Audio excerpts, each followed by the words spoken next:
Welcome to lesson 24, part 2. Part 2, we're going to just go over some of the principles that we saw in part 1, try to concretize them, show them how they apply in our kitchen and in our homes. We finished the meal and we're serving dessert.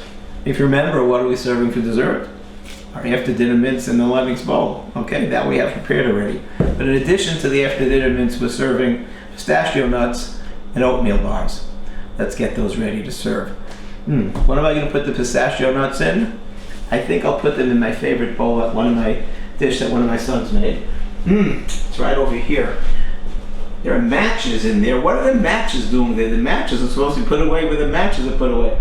After my wife lit Shabbos candles, someone, I don't know, probably one of the children, put the matches in that dish. Can I serve the pistachio nuts in that dish? Not while there are matches in there.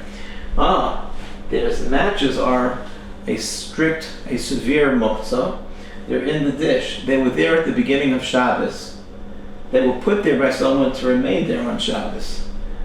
Does that make this a basis l'davar aser, as we said in the previous lesson, where you have a muktzah item on a non-muktzah item there at the beginning of Shabbos, placed there because that's where it belonged, that's where it should stay.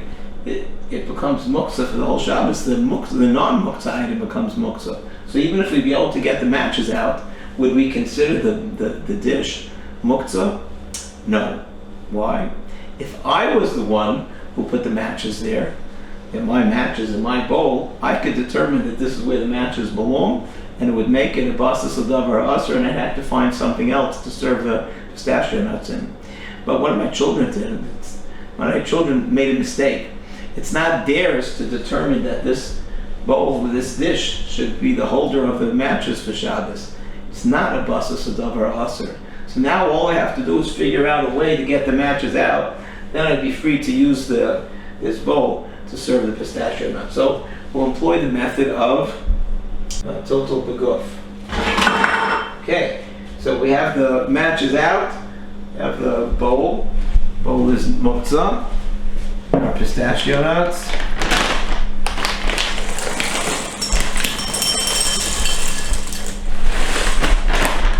Okay. Now, we said we're going to serve oatmeal bars. Should have taken the oatmeal bars out of the freezer a while back to defrost, but I forgot to. They'll be okay frozen also. So let me take them out of. Oh no, there's raw chicken and raw meat on top of the oatmeal bars. Severe muktzah, raw meat and raw chicken is not edible on Shabbos. Yom Tov, raw chicken and raw meat is not muktzah because you're allowed to defrost it and cook it on Shabbos. On Yom Tov, but on Shabbos you can't. There's no way you can prepare these. These are muktzah, severe muktzah. Do we have a basis l'davar aser? This was muktzah that was placed before Shabbos on top of the things that are non-muktzah that I want to use. If we would figure out a way to get the chicken and the meat out, would the oatmeal bars remain muktzah? No. Something is a basis l'davar aser when the bottom thing is being served by the thing that's on top of it. By serving the thing that's on top of it. The bowl, you want the coins in the bowl. The thing that's muktzah, you want on top of the thing that's not muktzah. But over here, the only reason you put the meat on top of the over here is because there wasn't any room to put it any other place. It's for convenience. It's not because it really belongs on top of the oatmeal bars. The oatmeal bars don't become muktzah. It would have been smarter before Shabbos to rearrange your freezer, make sure there's nothing muktzah on the things that next to the things that you want.